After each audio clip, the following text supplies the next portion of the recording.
Grobničani i Crikvenica odigrali su derbi kao fantastični 1,5-satni promotivni video za treću HNL Zapad. 6 golova, povratak domaćih u zadnjih 10 minuta iz minusa od 3 gola, jedan pogodak u 90. i jedan u sudačkoj nadoknadi. Spektakl na Mavrincima u borbi za vrh ljestvice. Grobničan Crikvenica 3-3. Prvih 15 minuta gledali smo ravnopravnu igru s jednom velikom prigodom domaćih i vratnicom koju je sjajni Pilčić, dupli pas, lopta primljena na prsa, pa odmah volej, zatresao u 12. minuti. Od tog trenutka pa do 82. gotovo sve na grobničkom travnjaku bila je crikvenička dominacija. U 26. minuti najbolji strelac Crikvenice Amir Mašić smireno i baš onako rutinerski zabija za 0-1. Nakon samo 5 minuta nastavka Grobničan ima savršenu prigodu za poravnanje. 11-terac za crvene, loptu uzima Marino Matković i pogađa vratnicu. Za veliko veselje brojnih Crikveničana na grobničkim tribinama.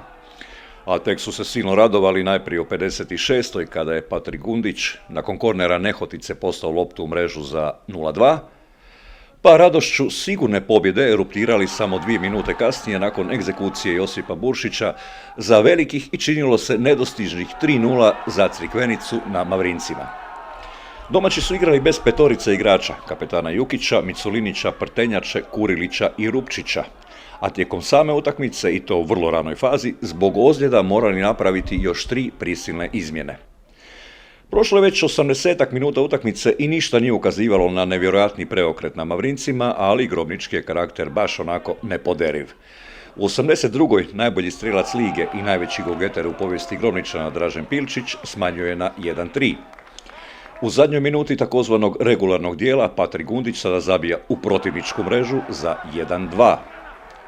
A u sudačkoj nadoknadi Mateo Vukelić pogađa za baš nevjerojatnih 3-3 i podjelu bodova u ljepotici prvenstva.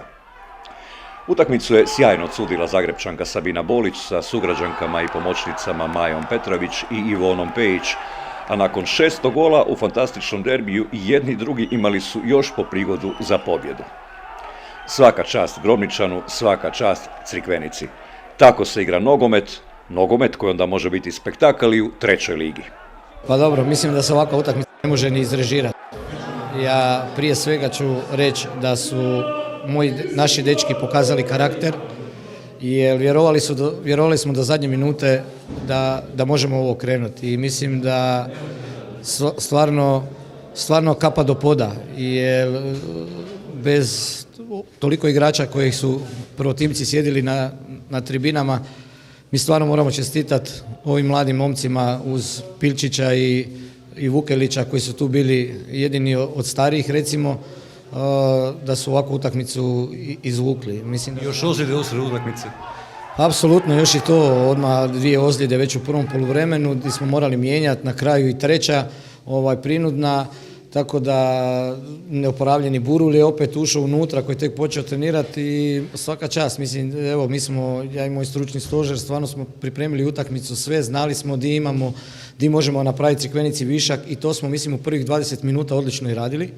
Tako da smo imali stativu i nekoliko odličnih udaraca izvana i sve je to bilo dobro. Nažalost presjekao nas je taj pogodak koji eto od odbijanca njihov igrač je ostao sam, zabio za 1-0. Ništa, eto, pokušali smo dečke smiriti u slačionici i reći da vjeruju u sebe i odlično otvorimo utakmicu. 2 šanse, 11-terac promašeni i jednostavno, eto, nakon toga zabijemo se još i autogol. Šta reći, sve krenulo nekako nizbrdo i odmah 2 minute iza toga treći pogodak, ali eto, i nakon trećeg pogodka stvarno smo vjerovali i davali smo maksimalnu podršku s klupe i vjerovali smo da ovo možemo ukrenuti. Čim zabijemo prvi pogodak i eto, čim smo zabili prvi pogodak, jednostavno se ekipa digla, počela je igrati još agresivnije i eto, na kraju smo zabili još 2 pogotka, u samoj završnici smo imali čak i šansu za pobjedi. Tako da, kapa do poda dečkima, stvarno utakmica, vrhunska. A za malo, to nam uvijek sad fali ovu drugu polusezonu, ta stepenica da uzmemo bodove, danas smo uzeli bod, ali ko da i nismo. Imaš 3-0, sve prospješ u zadnjih 10 minuta, da je bilo još 10 sekundi da se igralo, vjerojatno bi izgubili. Tako da evo, ne znam šta da kažem, moramo se iščupati iz ovoga. Igra nije bila loša, igrali smo lijepo, dobro, a eto, možda su nas na iskustvo, na silinu neku unijeli iz tih prekida u gol. Utakmica je bila za gledatelje, možda čak ne može biti bolja, pogotovo za domaće. Nakon 0-3 da su se vratili, evo, čestitke i njima što nisu odustali. 90% ekipa bi se predalo na 3-0, ali znali smo da ovdje to nije slučaj i moramo se boriti dalje i to je to. Čestitke grobničkim i crikveničkim nogometašima na sjajnoj utakmici. U 22. kolu Grobničan ide u Istru kod Novigrada, a Crikvenica na svom stadionu dočekuje sve bolju i samopouzdaniju momčad Krka.